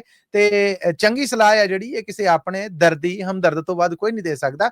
ਜ਼ਾਹਰ ਹੈ USA ਟਰੱਕ ਸੇਲਸ ਆ ਜਿਹੜਾ ਉਹ ਵੀ ਬਹੁਤ ਕੁਝ ਫੇਸ ਕਰ ਰਿਹਾ ਹੈ। ਸੋ ਉਹਨਾਂ ਹਾਲਾਤਾਂ ਦੇ ਵਿੱਚ ਵੀ ਉਹ ਆਪਣੇ ਕੰਜ਼ਿਊਮਰ, ਆਪਣੇ ਭਰੋਸੇਯੋਗ, ਉਹ ਜਿਨ੍ਹਾਂ ਨੇ ਉਹਨਾਂ ਕੋਲ ਖਰੀਦਿਆ ਜਾਂ ਬਾਕੀ ਸਾਰੇ ਨੇ ਜਿਹੜੇ ਉਹਨਾਂ ਨੂੰ ਮਤ ਦੀ ਹੀ ਸਲਾਹ ਦੇ ਰਿਹਾ ਜਿੰਨਾ ਕੁ ਉਹਨਾਂ ਦੀ ਅਪਰੋਚ ਹੈ ਆ। ਸੋ ਉਹ ਤੁਹਾਨੂੰ ਪਸੰਦ ਆਉਂਦੀ ਹੈ ਜਾਂ ਨਹੀਂ ਪਸੰਦ ਆਉਂਦੀ ਇਹ ਤੇ ਇੱਕ ਵੱਖਰੀ ਗੱਲ ਹੈ, ਪਰ ਜਿਹੜੀ ਕੰਮ ਦੀ ਗੱਲ ਬਾਕੀਆਂ ਨੂੰ ਵਾਰੇ ਖਾਣ ਡਈ ਹੈ ਉੱਥੇ ਮੇਰਾ ਖਿਆਲ ਹੈ ਕਿ ਨਫ਼ਰਤ ਵਾਲੇ ਕਮੈਂਟ ਖੋਲ ਕੇ ਬਾਕੀਆਂ ਨੂੰ ਵੀ ਮਤਨਫਰ ਨਾ ਕਰਿਆ ਕਰੋ। ਕਈ ਵਾਰ ਇਦਾਂ ਹੁੰਦਾ ਕਿ ਰੋਲਾ ਅਗਲੇ ਪਾਸੇ ਆਉਣ ਡਿਆ ਹੁੰਦਾ, ਜਾਣਾ ਉਸੇ ਰਾਹ ਹੁੰਦਾ, ਪਰ ਉਸ ਰੋਲੇ ਦੇ ਖੌਫ ਤੋਂ ਅਗਲਾ ਬੰਦਾ ਜਿਹੜਾ ਉਹ ਰਾਹ ਬਦਲ ਲੈਂਦਾ, ਹਾਲਾਂਕਿ ਉਹਦੀ ਮੰਜ਼ਿਲ ਉਸੇ ਰਾਹ ਦੇ ਮੁੱਕਣ ਦੇ ਉੱਤੇ ਹੁੰਦੀ ਹੈ। ਮੈਂ ਮਾਫੀ ਚਾਹਾਂਗਾ ਕੁਝ ਇਮੋਸ਼ਨਲ ਹੋ ਕੇ ਅੱਜ ਸੀਏ ਸਾਹਿਬ ਬੋਲ ਗਿਆ। ਮੈਂ ਆਪਣਾ ਸਵਾਲ ਉੱਥੇ ਜੋੜਾਂਗਾ ਜੀ। ਮੈਂ ਤੁਹਾਡੀ ਗੱਲ ਨੂੰ ਥੋੜਾ ਜਿਹਾ ਅੱਗੇ ਵਧਾਵਾਂਗਾ। ਦੇਖੋ ਸਾਡਾ ਕੰਮ ਹੈਗਾ ਇਨਫੋਰਮੇਸ਼ਨ ਪ੍ਰੋਵਾਈਡ ਕਰਨਾ। ਹੁਣ ਉਹਦੇ ਖਬਰ ਮਾੜੀ ਹੋਏ, ਖਬਰ ਚੰਗੀ ਹੋਏ, ਖਬਰ ਡਿਸਟਰਕਸ਼ਨ ਹੋਏ, ਸਾਡਾ ਮੈਂ ਕੰਮ ਬਿਲਕੁਲ ਬਿਲਕੁਲ ਜੀ, ਪੰਜਾਬੀ ਰੇਡੀਓ ਯੂਐਸਏ ਤੇ ਵੀ ਇਹ ਹੁੰਦਾ ਹੈ ਕਿ ਇਹ ਮਾੜੀਆਂ ਖਬਰਾਂ ਦਿੰਦੇ। ਦੇਖੋ ਖਬਰ ਪ੍ਰੋਡਿਊਸ ਨਹੀਂ ਕੀਤੀ ਜਾ ਸਕਦੀ according to mass communication, according to mass media, according to journalism. ਖਬਰ ਇੱਕ ਮਾਮਲਾ ਹੈ ਜਿਹੜਾ ਐਜ਼ ਇਟ ਇਜ਼ ਪੋਰਟਰੇਟ ਹੁੰਦਾ ਹੈ, ਉਹਨੂੰ ਫੀਚਰ ਕੀਤਾ ਜਾ ਸਕਦਾ, ਉਹਨੂੰ ਡਾਕੂਮੈਂਟ ਕੀਤਾ ਜਾ ਸਕਦਾ, ਡਾਕੂਮੈਂਟਰੀ ਰੂਪ ਚ ਕੀਤਾ ਜਾ ਸਕਦਾ ਹੈ, ਪਰ ਉਹਨੂੰ ਡਰਾਮਾ ਨਹੀਂ ਕੀਤਾ ਜਾ ਸਕਦਾ। ਸੋ ਖਬਰ ਖਬਰ ਹੀ ਹੈ, ਖਬਰ ਕੋਈ ਪ੍ਰੋਡਕਸ਼ਨ ਨਹੀਂ ਕਿ ਜਿਹੜੀ ਪੰਜਾਬੀ ਰੇਡੀਓ ਯੂਐਸਏ ਜਾਂ ਯੂਐਸਏ ਟਰੱਕ ਸੇਲਸ ਆਪਣੇ ਕੋਲੋਂ ਕੱਢ ਲੈਂਦਾ ਆ। ਜੋ ਖਬਰ ਹੈ ਅਸੀਂ ਤੇ ਉਹ ਦੇ ਕੇ ਉਹਦੇ ਤੇ ਚਰਚਾ ਕਰਨੇ। ਮਾਫੀ ਚਾਹੁੰਦਾ ਤੁਹਾਨੂੰ ਰੋਕਿਆ, ਕੈਰੀ ਔਨ ਪਲੀਜ਼। ਜੀ ਬਿਲਕੁਲ, ਉਹ ਜਿਹੜੀ ਹੈ ਨਾ, ਦੇਖੋ ਹੁਣ ਇੱਕ ਸੋਸ਼ਲ ਮੀਡੀਆ ਤੇ ਕਈ ਚੀਜ਼ਾਂ ਇਸ ਤਰ੍ਹਾਂ ਦੀ ਚੱਲਦੀਆਂ ਨੇ ਜਿਹਦੀ ਤੁਸੀਂ ਵੈਰੀਫਿਕੇਸ਼ਨ ਨਹੀਂ ਕਰ ਸਕਦੇ। ਅਸੀਂ ਪੰਜਾਬੀ ਰੇਡੀਓ ਦਾ ਪਲੇਟਫਾਰਮ ਯੂਜ਼ ਕਰ ਰਹੇ ਹਾਂ, ਅਸੀਂ ਇੱਕ ਰਿਲਾਇਬਲ ਨਿਊਜ਼ ਦੇਣੀ ਹੈ, ਤੇ ਉਹ ਨਿਊਜ਼ ਦੇਣੀ ਹੈ ਜਿਹਦੇ ਤੁਸੀਂ ਸਾਨੂੰ ਕਾਲ ਲਾਓ ਤੇ ਅਸੀਂ ਉਹਦਾ ਸੋਰਸ ਵੀ ਦਸੀਏ, ਤੇ ਅਸੀਂ ਉਹਦੇ ਬਾਰੇ ਚ ਆਪਣੀ ਕਲੈਰੀਫਿਕੇਸ਼ਨ ਵੀ ਦਸੀਏ, ਤੇ ਆਪਣੀ ਰਿਸਰਚ ਵੀ ਦਸੀਏ। ਅਸੀਂ ਇਹ ਨਹੀਂ ਹੋ ਸਕਦਾ ਕਿ ਸਿਰਫ ਜਿਹੜਾ ਆਪਣਾ, ਅਸੀਂ ਇਹ ਨਹੀਂ ਹੋ ਸਕਦਾ ਕਿ ਸਿਰਫ ਆਪਣਾ ਜਿਹੜਾ ਫਾਲੋਅਰ ਜਾਂ ਆਪਣੀ ਵਾਹਵਾ ਦੇਣ ਵਾਸਤੇ ਤੁਹਾਨੂੰ ਗਲਤ ਇਨਫੋਰਮੇਸ਼ਨ ਦੇ ਦਈਏ। ਸਭ ਤੋਂ ਵੱਡੀ ਗੱਲ ਹੈ ਜਿਹੜੀ ਪੰਜਾਬੀ ਰੇਡੀਓ ਚੈਨਲ ਆ, ਜਾਂ ਜਿਹੜੇ ਆਪਣਾ ਯੂਐਸਏ ਦੀ ਮੈਂਟੈਲਿਟੀ ਵੀ, ਯੂਐਸਏ ਟਰੱਕ ਸੇਲ ਦੀ ਮੈਂਟੈਲਿਟੀ ਵੀ ਸੇਮ ਆ। ਅਸੀਂ ਆਪਣੇ ਲੋਕਾਂ ਨੂੰ ਉਹ ਚੀਜ਼ ਦੱਸਣੀ ਹੈ ਜਿਹਦੇ ਚ ਉਹਨਾਂ ਦੀ ਇਨਫੋਰਮੇਸ਼ਨ ਇੰਪਰੂਵ ਹੋਏ, ਤੇ ਉਹਦੇ ਚ ਅਸੀਂ ਉਹ ਸਲਾਹ ਵੀ ਦੇਣੀ ਹੈ ਜਿਹੜੀ ਉਹ ਕਰਕੇ ਜਾਂ ਨਾ ਕਰਕੇ, ਉਹਨਾਂ ਦੀ ਆਪਣੀ ਮਰਜ਼ੀ ਹੈ। ਅਸੀਂ ਕਿਸੇ ਤੇ ਪਾਬੰਦ ਨਹੀਂ ਅਸੀਂ ਕਰਦੇ, ਅਸੀਂ ਤੇ ਗੱਲ ਦੱਸ ਰਹੇ ਹਾਂ ਜੀ। ਸਾਡੀ ਜਿਹੜੀ ਕਹਿੰਦੇ ਨੇ ਨਾਕਸ ਰਾਏ ਚ, ਸਾਡੀ ਜਿਹੜੀ ਅੰਡਰਸਟੈਂਡਿੰਗ ਚ ਜਿਹੜੀ ਸਾਨੂੰ ਸਮਝ ਆਉਂਦੀ ਗੱਲ, ਅਸੀਂ ਉਹ ਤੁਹਾਨੂੰ ਐਕਸਪਲੇਨ ਕਰਨੀ ਹੈ। ਉਹ ਐਕਸਪਲੇਨ ਕਰਨੀ ਹੈ ਜਿਹੜੀ ਅਸੀਂ ਲੌਜਿਕ ਦੇ ਸਕਦੇ ਹਾਂ। ਇਹ ਲੌਜਿਕ ਹੈਗੀ, ਇਹਦੇ ਨਾਲ ਅਸੀਂ ਇਹ ਤੁਹਾਡੇ ਨਾਲ ਹੈਲਪ ਕਰ ਰਹੇ ਹਾਂ। ਤੇ ਜੇ ਤੁਹਾਨੂੰ ਠੀਕ ਲੱਗਦਾ ਮੋਰ ਦੈਨ ਵੈਲਕਮ, ਜੇ ਠੀਕ ਨਹੀਂ ਲੱਗਦਾ ਕੋਈ ਗੱਲ ਨਹੀਂ, ਤੁਸੀਂ ਆਪਣਾ ਪੁਆਇੰਟ ਆਫ ਵਿਊ ਦੇ ਸਕਦੇ ਹੋ। ਪਰ ਮੇਰੀ ਰਿਕੁਐਸਟ ਇਹੀ ਆ ਕਿ ਮਾਵਾਂ ਭੈਣਾਂ ਦੀ ਗਾਲੀਆਂ ਕੱਢਣਾ ਇਸ ਚੈਨਲ 'ਚ, ਸਪੈਸ਼ਲੀ ਇੰਨੇ ਵੱਡੇ ਚੈਨਲ 'ਚ ਜਿਹਨੂੰ ਬਹੁਤ ਸਾਰੇ ਫੈਮਿਲੀ ਦੇ ਬੱਚੇ ਵੀ ਦੇਖਦੇ ਨੇ ਤੇ ਉਹਨੂੰ ਪੜ੍ਹਦੇ ਨੇ, ਉਹਨੂੰ ਫਾਲੋ ਕਰਦੇ ਨੇ, ਇਹ ਥੋੜੀ ਜ਼ਿਆਦਤੀ ਆ। ਮੇਰੀ ਹੱਥ ਬੋਨ ਜੋੜ ਕੇ ਬੇਨਤੀ ਹੈ, ਭਾਜੀ ਮੈਨੂੰ ਤੇ ਕੁਝ ਨਹੀਂ ਹੋਣਾ, ਮੈਂ ਰੱਬ ਦਾ ਸ਼ੁਕਰ ਚੱਲਦਾ ਰਹਿਣਾ, ਚੈਨਲ ਵੀ ਚੱਲਦਾ ਰਹਿਣਾ। ਮੇਰੇ ਨਾਲ 99% ਲੋਕਾਂ ਦੀ ਬਹੁਤ ਪੋਜ਼ਿਟਿਵ ਫਾਲੋਅਰ ਨੇ। ਇੱਕ 0.001% ਭਾਈ ਤੁਸੀਂ ਸਾਡਾ ਸਭ ਦਾ ਜਿਹੜਾ ਨਾ, ਜਿਹੜੇ ਗਲਤ ਸ਼ਰਾਰਤਾਂ ਪਾਉਂਦੇ ਨੇ, ਤੁਸੀਂ ਇਹ ਸੋਚ ਕੇ ਚੱਲੋ ਕਿ ਸਾਡੇ ਭੈਣਾਂ ਮਾਵਾਂ ਬੱਚੇ ਇਹ ਸਾਰਾ ਚੈਨਲ ਦੇਖਦੇ ਨੇ। ਇਹਦੇ ਚ ਨੈਗੇਟਿਵ ਕਮੈਂਟ ਜਿੰਨੇ ਪਾਣੇ ਪਾਓ, ਪਰ ਉਹ ਗੰਦੀ ਵਰਡ ਯੂਜ਼ ਨਾ ਕਰੋ। ਚਲੋ ਅੱਗੇ ਚੱਲਦੇ ਹਾਂ। ਹੁਣ ਮੈਂ ਤੁਸੀਂ ਵਾਵਾ ਹੀ ਖੋਲ ਕੇ ਗੱਲ ਰੱਖਤੀ, ਮੈਂ ਤੇ ਇਸ਼ਾਰੇ ਚ ਕੀਤੀ ਜੀ। ਇਹ ਸਿਰਫ ਤਰਬੀਅਤ ਦੇ ਇਸ਼ਾਰੇ ਹੈ ਨੇ ਕਿ ਜੇ ਮਾਫੀ ਦੇ ਨਾਲ ਤਰਬੀਅਤ ਕੀਤੀ ਹੋਵੇ ਤਾਂ ਸ਼ਾਇਦ ਅਸੀਂ ਲਫ਼ਜ਼ਾਲੀ ਦਾ ਚੁਣਾਵ ਜੇ ਰੇਡੀਓ ਤੇ ਬੋਲਦੇ ਆ ਕਰਨੇ ਆ, ਤੇ ਮੇਰਾ ਖਿਆਲ ਸ਼ਾਇਦ ਕਿਤੇ ਲਿਖਣ ਲੱਗਿਆ ਵੀ ਕਰੀਏ। ਬਸ ਹਦਾਇਤ ਦੀ ਦੁਆ ਹੈ ਜੀ, ਪਲੀਜ਼ ਜੀ। ਅੱਗੇ ਚੱਲਦੇ ਹਾਂ ਜੀ। ਦੇਖੋ ਸਭ ਤੋਂ ਜ਼ਿਆਦਾ ਜਿਹੜੇ ਨਾ ਇਹ ਮਾੜੇ, ਮੈਂ ਤੁਹਾਨੂੰ ਖੁੱਲ ਕੇ ਦੱਸਦਾ, ਇਹੀ ਲਾਈਫ ਆ। ਜੇ ਤੁਹਾਡਾ ਲਾਈਫ ਸਿਰਫ ਚੜ੍ਹਦੀ ਰਹੇ ਨਾ, ਫਿਰ ਪੰਜਾਬੀਆਂ ਦਾ ਜਿਹੜਾ ਸਭ ਤੋਂ ਵੱਡਾ ਜਿਹੜਾ ਇਨੀਸ਼ੀਏਟਿਵ, ਜਿਹਨੂੰ ਚੜ੍ਹਦੀ ਕਲਾ 'ਚ ਰਹਿੰਦੇ ਨੇ। ਆਪਾਂ ਪਹਿਲਾਂ ਵੀ ਗੱਲ ਕੀਤੀ ਸੀ, ਚੜ੍ਹਦੀ ਕਲਾ 'ਚ ਰਹਿਣ ਦਾ ਮਕਸਦ, ਮੈਂ ਪਹਿਲਾਂ ਵੀ ਮੈਂ ਤੁਹਾਡੇ ਨਾਲ ਗੱਲ ਕੀਤੀ ਜਾਂ ਕਿਸੇ ਹੋਰ ਪਲੇਟਫਾਰਮ ਤੇ ਗੱਲ ਕੀਤੀ ਕਿ ਮੈਂ ਇਹ ਦੇਖਦਾ ਸੀ ਸੋਸ਼ਲ ਮੀਡੀਆ ਜਦੋਂ ਬਾੜ ਆਈ ਸੀ, ਤੇ ਇੱਕ ਬਹੁਤ ਵੱਡਾ ਸੈਲੀਬ੍ਰਿਟੀ ਹੈਗਾ ਇੰਡੀਆ ਦਾ, ਮੈਂ ਨਾਂ ਨਹੀਂ ਲੈ ਸਕਦਾ, ਉਹਨੇ ਇਹ ਕਮੈਂਟ ਪਾਈ ਸੀ। ਉਹਨੇ ਕਿਹਾ ਭਾਜੀ ਅਸੀਂ ਗਏ ਹੈਲਪ ਕਰਨ ਵਾਸਤੇ, ਤੇ ਜਦੋਂ ਅਸੀਂ ਗਏ ਤੇ ਇੱਕ ਮੁੰਡਾ ਬਹੁਤ ਸਾਡੇ ਨਾਲ ਫਿਰੇ ਤੇ ਸਾਡੀ ਬਹੁਤ ਹੈਲਪ ਕਰੇ ਤੇ ਹਰ ਚੀਜ਼ ਨਾਲ ਲੱਗਾ ਹੋਏ। ਤੇ ਜਦੋਂ ਉਹ ਗਿਆ ਸ਼ਾਮੀ, ਤੇ ਮੈਂ ਲੋਕਾਂ ਨੂੰ ਪੁੱਛਿਆ ਯਾਰ ਇਹ ਕੌਣ ਹੈ, ਕੋਈ ਪੋਲੀਟੀਸ਼ੀਅਨ ਆ, ਜਾਂ ਮਤਲਬ ਕਿੰਨਾ ਕੁ ਮਤਲਬ ਇਹਦਾ ਹੱਥ ਪੈਂਦਾ ਹਰ ਚੀਜ਼। ਕਹਿੰਦੇ ਨਹੀਂ ਭਾਜੀ, ਇਹਦਾ ਜਿਹੜੇ ਜ਼ਮੀਨ ਹੈ ਇਹ ਸਾਰੀ ਇਹਦੀ ਰੋੜੀਆਂ ਨੇ, ਇਹ ਬਿਲਕੁਲ ਖਤਮ ਹੋ ਗਿਆ, ਇਹਦੇ ਜਿਹੜੇ ਤੋੜ ਟੰਗੜ ਤੇ ਉਹ ਸਾਰੇ ਵਹਿ ਗਏ, ਇਹਦੇ ਕੋਲ ਕੁਝ ਵੀ ਨਹੀਂ ਹੈਗਾ, ਪਰ ਇੱਕ ਚੜ੍ਹਦੀ ਕਲਾ 'ਚ ਸਾਡੇ ਨਾਲ ਲੱਗਾ। ਤੇ ਉਹਨਾਂ ਭਾਈ ਦੇ ਕਮੈਂਟ ਸੀਗੇ, ਕਹਿੰਦੇ ਯਾਰ ਮੈਨੂੰ ਉਦੋਂ ਅੱਥੂ ਆ ਗਏ, ਤੇ ਮੈਂ ਸੋਚ ਨਹੀਂ ਸਕਦਾ ਜਿਹੜਾ ਬੰਦੇ ਦਾ ਆਪਣਾ ਸਭ ਕੁਝ ਲੁੱਟ ਗਿਆ, ਜਿਹੜਾ ਖਾਲੀ ਹੋ ਗਿਆ, ਉਹ ਮੇਰੇ ਨਾਲ ਖੜਾ ਸੁਬਾਹ ਦਾ ਹੈਲਪ ਕਰ ਰਿਹਾ। ਜਿਸ ਇਹ ਸੋਚ ਜੀ ਜੀ ਜੀ ਤੇ ਅਸੀਂ ਵੀ ਉਹੀ ਕਰ ਰਹੇ ਹਾਂ। ਸਾਡੀ ਵੀ ਸਿਚੁਏਸ਼ਨ ਸੇਮ ਆ। ਯੂਐਸਏ ਟਰੱਕ ਸੇਲ ਜਿਹੜਾ ਉਹ ਆਪਣੇ ਪਰਿਵਾਰ ਨਾਲ, ਪਰਿਵਾਰ ਦਾ ਮਕਸਦ ਹੈ ਜਿਹੜੇ ਸਾਡੇ ਕਸਟਮਰ ਨੇ, ਜਿਹੜੇ ਸਾਡੇ ਲਿਸਨਰ ਨੇ, ਜਿਹੜੇ ਸਾਡੇ ਆਲੇ ਦੁਆਲੇ ਨੇ, ਜਿਹਦੇ ਚ ਕੋਈ ਰੰਗ ਨਸਲ ਦਾ ਕੋਈ ਫਰਕ ਨਹੀਂ ਹੈ, ਸਭ ਨੂੰ ਕੱਟੋਗੇ ਤੇ ਖੂਨ ਵਗੇਗਾ। ਅਸੀਂ ਵੀ ਸੇਮ ਸਿਚੁਏਸ਼ਨ ਆ। ਹਾਂ, ਅਸੀਂ ਚੀਕਾਂ ਨਹੀਂ ਮਾਰ ਸਕਦੇ, ਚੀਕਾਂ ਮਾਰ ਕੇ ਕੁਝ ਨਹੀਂ ਹੋਣਾ। ਅਸੀਂ ਪੋਜ਼ਿਟਿਵ ਰਹਿਣਾ, ਅਸੀਂ ਚੜ੍ਹਦੀ ਕਲਾ 'ਚ ਰਹਿਣਾ, ਤੇ ਅਸੀਂ ਉਹਦੇ 'ਚ ਹੋਰ ਚੀਜ਼ਾਂ ਲੱਭ ਰਹੇ ਹਾਂ ਆਪਣੇ ਆਪ ਨੂੰ ਇਸ ਟਾਈਮ ਤੋਂ ਗਰਾ। ਦੇਖੋ ਆਪਣਾ ਥੋੜੀ ਟਾਈਮ ਆਪਣਾ ਥੋੜਾ ਜ਼ਿਆਦਾ ਲੈ ਰਿਹਾ ਮੈਂ, ਇਹ ਬਹੁਤ ਪੋਜ਼ਿਟਿਵ ਚੀਜ਼ ਆ, ਇਹ ਬਹੁਤ ਇੰਪੋਰਟੈਂਟ ਆ। ਤੇ ਇਹ ਮੈਂ ਤੁਹਾਨੂੰ ਸਹੀ ਗੱਲ ਦੱਸਾਂ, ਇਹ ਸਿਰਫ ਉਹਦੇ 'ਚ ਅਪਲਾਈ ਹੁੰਦੀ ਹੈ ਜਿਹੜਾ ਮੰਨਦਾ ਹੈ, ਜਿਹੜਾ ਰੱਬ ਨੂੰ ਮੰਨਦਾ ਹੈ। ਨਹੀਂ ਤੇ ਲੋਕੀ ਕਹਿੰਦੇ ਯਾਰ ਮੈਂ ਕਾਬੂ ਆ ਗਿਆ, ਮੇਰੀ ਗਲਤੀ ਆ। ਅਸੀਂ ਤਾਂ ਕਹਿੰਦੇ ਨਹੀਂ, ਅਸੀਂ ਕਹਿੰਦੇ ਜਦੋਂ ਕਾਬੂ ਆਉਂਦੇ ਅਸੀਂ ਕਹਿੰਦੇ ਹਾਂ ਜੀ ਹੁਣ ਸਾਨੂੰ ਰੱਬ ਬਚਾਓ। ਅਸੀਂ ਤਾਂ ਪਹਿਲਾਂ ਹੀ ਪੋਜ਼ਿਟਿਵਨੈਸ ਸ਼ੁਰੂ ਕਰਦੇ ਨੇ ਜੀ, ਹਾਂ ਕਾਬੂ ਆ ਗਿਆ ਜੀ, ਹੋ ਗਿਆ ਕਾਬੂ, ਹੁਣ ਕੀ ਕਰੋਗੇ, ਰੱਬ ਬਚਾਊਗਾ, ਸਿੰਪਲ। ਰੱਬ ਨੇ ਵਾਹ ਕੀ ਕਿਹਾ ਜੀ, ਜ਼ੋਰ ਲਾਓ, ਬਾਕੀ ਮੇਰੇ ਤੇ ਛੱਡ ਦਿਓ, ਪੋਜ਼ਿਟਿਵ ਰਹੋ। ਚਲੋ ਜੀ ਅੱਗੇ ਚੱਲਦੇ ਆ। ਮੈਂ ਬਹੁਤ ਸਾਰੇ ਲੋਕਾਂ ਨੂੰ ਜਾਣਦਾ ਜਿਨ੍ਹਾਂ ਨੇ ਮੇਰੇ ਕੰਨ ਫੜੇ, ਦਬਾ ਕੇ ਕੰਨ ਫੜੇ, ਤੇ ਇਦਾਂ ਦੇ ਕੰਨ ਫੜੇ ਕਿ ਮੈਂ ਬਿਲਕੁਲ ਹੀ ਸਾਹ ਹੀ ਮੇਰਾ ਪੂਰਾ ਹੋ ਗਿਆ। ਫਿਰ ਮੈਂ ਉਸ ਸਿਚੁਏਸ਼ਨ ਤੋਂ ਨਿਕਲ ਆਇਆ। ਜਦੋਂ ਮੈਂ ਪਿੱਛੇ ਮੁੜ ਕੇ ਦੇਖਦਾ, ਉਹ ਸਾਰੇ ਦੇ ਸਾਰੇ ਉਹੀ ਠੱਗੀਆਂ ਲਾਈ ਜਾਂਦੇ। ਮੈਂ ਹੁਣ ਅੱਗੇ ਚਲੀ ਜਾ ਰਿਹਾ, ਰੱਬ ਦਾ ਸ਼ੁਕਰ। ਤੇ ਮੇਰੇ ਨਾਲ ਦੇ ਜਿੰਨੇ ਵੀ ਸੀਗੇ ਜਿਨ੍ਹਾਂ ਨੇ ਹੈਲਪ ਕੀਤੀ, ਮੈਂ ਉਹਨਾਂ ਦੀ ਹੁਣ ਵੀ ਥੈਂਕ ਯੂ ਕਰਦਾ। ਜਿਨ੍ਹਾਂ ਨੇ ਹੈਲਪ ਨਹੀਂ ਕੀਤੀ, ਜਿਨ੍ਹਾਂ ਨੇ ਮੈਨੂੰ ਮਤਲਬ ਟੀਕੇ ਲਾਏ, ਸੋਟੇ ਲਾਏ, ਉਹਨਾਂ ਦਾ ਮੈਂ ਜ਼ਿਆਦਾ ਥੈਂਕ ਯੂ ਕਰਦਾ। ਕਿਉਂ? ਕਿਉਂਕਿ ਉਹਨਾਂ ਨੇ ਆਪਣੀ ਤਰਫੋਂ ਮਾਰ ਕੇ ਸੁੱਟ ਦਿੱਤਾ, ਰੱਬ ਨੇ ਬਚਾ ਲਿਆ। ਇਹ ਸੇਮ ਚੀਜ਼ ਸਾਡੇ ਤੇ ਅਪਲਾਈ ਹੁੰਦੀ ਆ। ਆਲੇ ਦੁਆਲੇ ਦੇਖੋ, ਜਿਵੇਂ ਹੁਣ ਅਸੀਂ ਕੀ ਕੀਤਾ ਜੀ, ਹੁਣ ਅਸੀਂ ਫਸ ਗਏ, ਸਾਡੇ ਹੱਥ ਖੜੇ ਹੋ ਗਏ, ਅਸੀਂ ਸੈਲਰੀਆਂ ਵੀ ਪੇ ਕਰਨੀਆਂ, ਸਾਡੇ ਜਿੰਨੇ ਕੁਲੀਗ ਨੇ ਉਹਨਾਂ ਦੇ ਵੀ ਬੱਚੇ ਨੇ। ਅਸੀਂ ਦੋ ਤਰੀਕੇ ਨੇ, ਜਾਂ ਤੇ ਕਹਿ ਸਕਦੇ ਭਾਈ thank you so much everybody go home, ਅਸੀਂ ਉਹ ਨਹੀਂ ਕੀਤਾ। ਅਸੀਂ ਸਟ੍ਰੈਟਜੀ ਚੇਂਜ ਕਰ ਲਈ। ਹੁਣ ਅਸੀਂ ਡੈਫ ਕਲੀਨਿੰਗ ਸ਼ੁਰੂ ਕਰ ਲਿਆ। ਡੈਫ ਕਲੀਨਿੰਗ ਕਰਕੇ ਮੈਨੂੰ ਪਤਾ ਸਾਡਾ ਉਹ ਖਰਚੇ ਪੂਰੇ ਨਹੀਂ ਹੋਣੇ ਜਿਹੜੇ ਖਰਚੇ ਪੂਰੇ ਹੋਣੇ ਚਾਹੀਦੇ ਸੀ। ਅਸੀਂ ਘੱਟ ਆਪਣੇ ਨੁਕਸਾਨ ਨੂੰ ਘੱਟ ਕਰ ਲਿਆ ਤਾਂ ਆਪਣਾ ਸਿਸਟਮ ਚਲਾ ਲਿਆ। ਅਸੀਂ ਉਹੀ ਚੀਜ਼ ਰਿਕਮੈਂਡ ਕਰਦੇ ਆ ਜਿੰਨੇ ਵੀ ਸਾਡੇ ਭੈਣ ਭਰਾ ਨੇ ਇਹ ਅਫੈਕਟਡ ਹੋਏ ਨੇ। ਆਪਣਾ ਜਿਹੜਾ ਨਾ ਜਜ਼ਬਾ ਉਹ ਨਾ ਛੱਡੋ। ਇਹ ਯਾਦ ਰੱਖੋ, ਇਹ ਕੰਟਰੀ ਆ, ਇਸ ਕੰਟਰੀ 'ਚ ਪਹੁੰਚੇ ਆ, ਇਹ ਬਹੁਤ ਵੱਡੇ ਕੰਟਰੀ ਨੇ, ਇਹ ਚੀਜ਼ਾਂ ਸਭ ਕੁਝ ਠੀਕ ਹੋ ਜਾਣੇ। ਫॉर ਟਾਈਮ ਬੀਇੰਗ ਜੇ ਕੋਈ ਹੋਰ ਕੰਮ ਕਰ ਸਕਦੇ ਹੋ ਉਹਦੇ ਤੋਂ ਕਦੀ ਲੋ ਲੈਵਲ ਦਾ ਨਾ ਸਮਝੋ। ਮੇਰੇ ਕੋਲ ਇੱਕ ਟਾਪ ਦਾ ਮਕੈਨਿਕ ਆ, ਟਾਪ ਦਾ, ਜਿਹੜਾ ਕੰਪਿਊਟਰ ਤੋਂ ਲੈ ਕੇ ਪ੍ਰੋਬਲਮ ਸੋਲਵਿੰਗ ਦੇ ਹਰ ਕੰਮ ਕਰਦਾ ਹੈ। ਪਰ ਉਹਦੇ ਕਾਮਯਾਬੀ ਦੀ ਵਜ੍ਹਾ ਪਤਾ ਕੀ ਆ? ਜੇ ਟਾਇਰਾਂ ਦੇ ਵੀ ਕੰਮ ਕਰ ਜੇ, ਅਗਲਾ ਬੰਦਾ ਨਾ ਨਹੀਂ ਕਰਦਾ, ਕਹਿੰਦਾ ਕੋਈ ਗੱਲ ਨਹੀਂ ਮੈਂ ਟਾਇਰ ਵੀ ਕਰਾਂਗਾ, ਤੁਸੀਂ ਆ ਕੇ ਮਿਲ ਲਓ ਉਹਨੂੰ ਡਾਇਰੈਕਟ, ਮੇਰੇ ਯਾਰ 'ਚ ਹੈਗਾ। ਉਹਦਾ ਸਭ ਤੋਂ ਵੱਡੀ ਕਾਮਯਾਬੀ ਦੀ ਵਜ੍ਹਾ ਹੈ ਉਹਨੇ ਕਦੀ ਇਹ ਨਹੀਂ ਕਿਹਾ ਕਿ ਮੈਂ ਇੰਜਨ ਵੀ ਬਦਲ ਲੈਂਦਾ, ਮੈਂ ਕੰਪਿਊਟਰ ਵੀ ਕਰ ਲੈਂਦਾ। ਉਹ ਕਦੀ ਨੋ ਨਹੀਂ ਕਰਦਾ। ਉਹ ਟਾਇਰਾਂ ਦਾ ਕੰਮ ਵੀ ਹੋਏਗਾ, ਕਹਿੰਦਾ ਕੋਈ ਗੱਲ ਨਹੀਂ ਮੈਂ ਟਾਇਰ ਵੀ ਕਰ ਦਾਂਗਾ। ਨਹੀਂ ਤੇ ਮੈਂ ਬਹੁਤ ਸਾਰੇ ਮਕੈਨਿਕ ਦੇਖੇ ਜਦੋਂ ਉਹ ਲੈਵਲ ਤੇ ਪਹੁੰਚ ਜਾਂਦੇ ਨੇ ਉਹ ਟਾਇਰਾਂ ਨੂੰ ਹੱਥ ਨਹੀਂ ਲਾਉਂਦੇ। ਠੀਕ ਹੈ ਜੀ, ਸੇਮ ਥਿੰਗ ਸਾਡਾ ਕੰਮ ਹੈ। ਜੇ ਤੁਸੀਂ ਉਬਰ ਕਰਨਾ ਚਾਹੋ, ਜੇ ਤੁਸੀਂ ਰੈਸਟੋਰੈਂਟ 'ਚ ਜੌਬ ਕਰਨਾ ਚਾਹੋ, ਜੇ ਤੁਸੀਂ ਹੋਰ ਕਿੰਨੇ ਚੀਜ਼ਾਂ ਨੇ ਜਿਹੜੀ ਟਰੱਕਿੰਗ ਰਿਲੇਟਡ, ਜਿਵੇਂ ਜੇ ਤੁਸੀਂ ਸਾਡਾ ਡੀਪੀਐਫ ਯੂਨਿਟ ਯੂਜ਼ ਕਰਨਾ ਚਾਹੋ, ਸਾਡੇ ਤੋਂ ਡੀਪੀਐਫ ਯੂਨਿਟ ਲੈ ਲਓ, ਫਾਈਨਾਂਸ ਵੀ ਹੋ ਜਾਂਦਾ ਹੈ। ਉਹਦੀ 2 ਕਿਸ਼ਤਾਂ ਹੁੰਦੀਆਂ, ਤੁਸੀਂ ਲੈ ਕੇ ਤੁਸੀਂ ਡੀਪੀਐਫ ਕਲੀਨਿੰਗ ਸ਼ੁਰੂ ਕਰ ਦਿਓ। 995 ਅਸੀਂ ਚਾਰਜ ਕਰਦੇ ਹਾਂ, ਉਹਦੇ ਤੇ ਚੰਗੀ ਰੋਟੀ ਬਣ ਜਾਂਦੀ। ਤੁਸੀਂ ਕਾਰ ਤੇ ਰੱਖ ਕੇ ਜਾਂ ਰਿਪੇਅਰ ਸ਼ਾਪ ਤੇ ਰੱਖ ਕੇ ਜਾਂ ਪਿੱਕੇ ਤੇ ਰੱਖ ਕੇ ਉਹ ਕੰਮ ਚਲਾ ਸਕਦੇ ਹੋ। ਉਹਦੇ ਵਾਸਤੇ ਤੁਸੀਂ ਸਾਨੂੰ ਕਾਲ ਕਰ ਸਕਦੇ ਹੋ usatrucksale.com ਜਾਂ ਸਾਨੂੰ ਕਾਲ ਕਰ ਲਓ 183369872224। ਅਸੀਂ ਤੁਹਾਡੀ ਪੂਰੀ ਹੈਲਪ ਕਰਾਂਗੇ। ਜੇ ਤੁਸੀਂ ਡੀਪੀਐਫ ਕਲੀਨਿੰਗ ਦਾ ਸਿਸਟਮ ਸ਼ੁਰੂ ਕਰਨਾ ਚਾਹ ਰਹੇ ਹੋ, ਸਾਡੀ ਵੈਬਸਾਈਟ ਤੇ ਜਾਓ usatrucksale.com, ਉਹਦੇ ਤੇ ਜਿਹੜਾ ਡੀਪੀਐਫ ਕਲੀਨਿੰਗ ਹੈ ਉਹਨੂੰ ਕਲਿੱਕ ਕਰੋ ਤੇ ਪੂਰੀ ਵੀਡੀਓ ਪੰਜਾਬੀ, ਇੰਗਲਿਸ਼, ਸਪੈਨਿਸ਼ ਦੇਖ ਲਓ। ਜੇ ਤੁਹਾਨੂੰ ਠੀਕ ਲੱਗਦਾ ਤਾਂ ਵਾਈ ਨਾਟ, ਤੁਸੀਂ ਸਾਡੇ ਨਾਲ ਜੁੜ ਜਾਓ। ਜੇ ਤੁਸੀਂ ਕੈਲੀਫੋਰਨੀਆ 'ਚ ਹੋ, ਇੰਡੀਅਨੈਪੋਲਿਸ 'ਚ ਹੋ, ਅਸੀਂ ਇੰਡੀਅਨੈਪੋਲਿਸ 'ਚ ਵੀ ਕਰ ਰਹੇ ਨੇ। ਜੇ ਉਹਦੇ 'ਚ ਕਿੱਦਾਂ ਕਰਨਾ ਚਾਹੋ, ਜੇ ਟਰੱਕ ਸਾਫ਼ ਕਰਾਉਣਾ ਚਾਹੋ ਉਹ ਵੀ ਅਸੀਂ ਕਰ ਰਹੇ ਹਾਂ। ਜੇ ਮਸ਼ੀਨ ਖਰੀਦਣੀ ਉਹ ਵੀ ਖਰੀਦਣਾ ਹੈ। ਜੇ ਸਬ ਡੀਲਰਸ਼ਿਪ ਕੈਨੇਡਾ 'ਚ ਲੈਣੀ ਅਸੀਂ ਉਹ ਵੀ ਦੇ ਰਹੇ ਹਾਂ। ਇਹ ਸਾਰੀ ਇਨਫੋਰਮੇਸ਼ਨ ਜਿਹੜੀ ਹੈ ਨਾ ਭਾਜੀ, ਅਸੀਂ ਕੋਸ਼ਿਸ਼ ਕਰਦੇ ਹਾਂ ਸਭ ਨੂੰ ਓਪਨ ਕਰਕੇ ਰੱਖੀਏ, ਕਿਉਂਕਿ ਲੁਕਾ ਕੇ ਕੁਝ ਨਹੀਂ ਹੋਣਾ। Jack of all trade master in none, ਅਸੀਂ ਕੋਈ ਜੈਕ ਆਫ ਆਲ ਟ੍ਰੇਡ ਨਹੀਂ ਹੈਗੇ। ਸਾਨੂੰ ਜਿਹੜਾ ਕੰਮ ਆਉਂਦਾ ਅਸੀਂ ਤੁਹਾਨੂੰ ਐਕਸਪਲੇਨ ਕਰ ਦਿੰਦੇ ਹਾਂ। ਪਰ ਗੱਲ ਇਹ ਹੈ ਕਿ ਆਪਣੀ ਮਰਜ਼ੀ ਨਾਲ ਤੈਨੂੰ ਰੱਖੋ, ਰੋਕੋ ਨਾ, ਆਪਣੇ ਆਪ ਨੂੰ ਇੰਗੇਜ ਰੱਖੋ। ਜੇ ਤੁਸੀਂ ਸਮਝਿਆ ਕਿ ਕੰਮ ਖਰਾਬ ਹੋ ਗਿਆ, ਟਰੱਕ ਰੁਕ ਗਏ, ਇਹ ਤੇ ਕੰਮ ਚੱਲੀ ਜਾਣਾ। ਅਸੀਂ ਹੋ ਨਾ ਹੋ, ਉਹ ਕੀ ਸੀਗਾ ਜੀ ਗਾਣਾ, ਦੁਨੀਆ ਕੇ ਮੇਲੇ ਦੁਨੀਆ, कोई हिंसा होगा, ਉਹ ਕਹਿੰਦੇ ਦੁਨੀਆ ਕੇ ਮੇਲੇ ਦੁਨੀਆ में कम ना होंगे, अफसोस हम ना होंगे। ਅਫਸੋਸ ਹਮ ਨਾ ਹੋਂਗੇ, ਇਹ ਚੱਲੀ ਜਾਣਾ ਜੀ। ਵੈਸੇ ਤਾਂ ਬਹੁਤ ਵਿਸਤਾਰ ਦੇ ਨਾਲ ਬਹੁਤ ਸਾਰੀਆਂ ਗੱਲਾਂ ਤੁਸੀਂ ਕਰ ਦਿੱਤੀਆਂ, ਪਰ ਆਖਰੀ ਸਵਾਲ ਇੱਕ ਵਾਰ ਫਿਰ ਫਰੋਲਵੇਂ ਦੇ ਤੌਰ ਤੇ ਕਿ ਅਜੋਕੇ ਹਾਲਾਤਾਂ ਕੋਲੋਂ ਟਰੱਕਾਂ ਦੇ ਮੁੱਲ ਕਿੱਥੇ, ਕਿੱਦਾਂ ਤੇ ਕਿੱਦਾਂ ਚੱਲ ਰਹੇ ਆ, ਔਰ ਤੁਸੀਂ ਇਸ ਬਾਰੇ ਕੀ ਮਨਸੂਬਾਬੰਦੀ ਕੀਤੀ?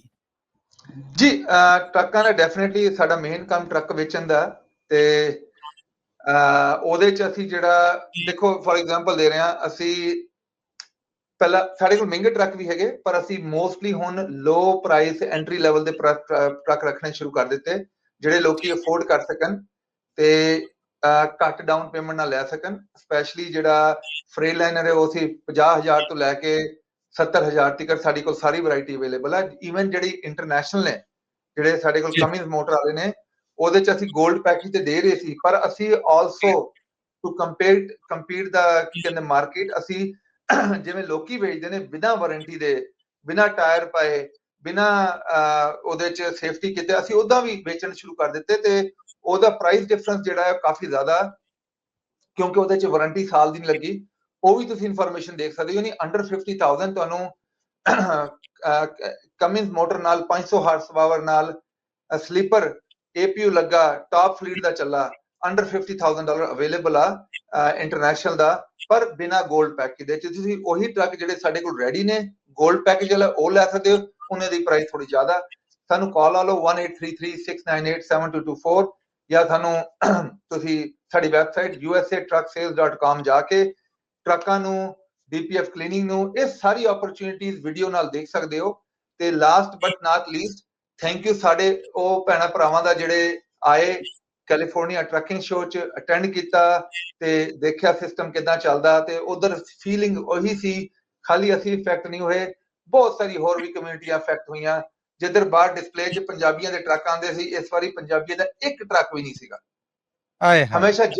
ਹਮੇਸ਼ਾ ਜਿੱਤ ਕੇ ਜਾਂਦੇ ਸੀ ਪੰਜਾਬੀ, ਇਸ ਟਾਈਮ 'ਚ ਇੱਕ ਟਰੱਕ ਵੀ ਨਹੀਂ ਸੀਗਾ। ਤੇ ਜਿਹੜੀ 5-6 ਰੋਵਾਂ ਹੁੰਦੀਆਂ ਸਨ ਟਰੱਕਾਂ ਦੀ, ਜਿਹੜੀ ਸ਼ੋਅ ਦੇ ਟਰੱਕ ਹੁੰਦੇ ਨੇ, ਉਹ ਟੋਟਲ ਜੀ ਮੇਰੇ ਖਿਆਲ 1 ਜਾਂ 1.5 ਲਾਈਨ ਸੀਗੀ, ਉਹਦੇ 'ਚ ਵੀ ਟਰੱਕ ਜਿਹੜੇ ਉਹੀ ਖੜੇ। ਜੀ ਜੀ, ਇਹ ਚੀਜ਼ ਇਹ ਦੇਖੋ, ਸਭ ਇਹਦੇ ਤੇ ਇਫੈਕਟ ਹੋ ਰਿਹਾ, ਅਸੀਂ ਵੀ ਇਫੈਕਟ ਹੋ ਰਿਹਾ। ਕੋਈ ਗੱਲ ਨਹੀਂ ਜੀ, ਇਹ ਟਾਈਮ ਵੀ ਠੀਕ ਹੋ ਜਾਣਾ, ਪਰ ਆਪਾਂ ਜ਼ੋਰ ਆਪਣਾ ਘੱਟ ਨਹੀਂ ਕਰਨਾ ਜੀ। ਰੱਬ ਨੇ ਚਾਹਿਆ। ਬਹੁਤ ਬਹੁਤ ਤੁਹਾਡਾ ਸੈਯਦ ਸਾਹਿਬ ਕਿ ਤੁਸੀਂ ਕੋਈ ਸਮਾਂ ਕੱਢਿਆ ਪੰਜਾਬੀ ਰੇਡੀਓ USA ਦੇ ਸਾਰੇ ਦੇਖਣ ਸੁਣਨ ਵਾਲਿਆਂ ਦੇ ਰੂਬਰੂ ਹੋਏ, USA ਟਰੱਕ ਸੇਲਸ ਦੇ ਪਲੇਟਫਾਰਮ ਨੂੰ ਸਾਡੇ ਨਾਲ ਜੋੜਿਆ, ਕੜੀ ਨੂੰ ਕੜੀ ਨਾਲ ਜੋੜਿਆ। ਤੁਹਾਡਾ ਬਹੁਤ ਧੰਨਵਾਦ। ਥੈਂਕ ਯੂ ਜੀ। ਸਭ ਨੂੰ ਦੇਖਣ ਵਾਲੇ ਸਤਿ ਸ੍ਰੀ ਅਕਾਲ, ਨਮਸਕਾਰ ਤੇ ਸਭ ਨੂੰ ਸਲਾਮ ਅਲੈਕੁਮ ਜੀ। ਇਹ ਸਨ USA ਟਰੱਕ ਸੇਲਸ ਤੋਂ ਸੈਯਦ ਸਾਹਿਬ। ਅੱਜ ਦੀ ਮੁਲਾਕਾਤ ਨੂੰ ਇੱਥੇ ਹੀ ਅੰਤ ਕਰਨੇ ਆ। ਉਹਦੀ ਮੁਲਾਕਾਤ ਤੱਕ ਲਈ ਮੈਨੂੰ ਮਸੂਦ ਮੱਲੀ ਨੂੰ ਪੰਜਾਬੀ ਰੇਡੀਓ USA ਔਰ ਪੰਜਾਬੀ USA ਟਰੱਕ ਸੇਲਸ ਦੇ ਸਾਂਝੇ ਪਲੇਟਫਾਰਮ ਤੋਂ ਦਵੋ ਇਜਾਜ਼ਤਾਂ। ਉਹਦੀ ਮੁਲਾਕਾਤ ਤੱਕ ਲਈ ਤੁਹਾਡਾ ਮੇਰਾ ਸਾਰਿਆਂ ਦਾ ਰੱਬ ਰਾਖਾ।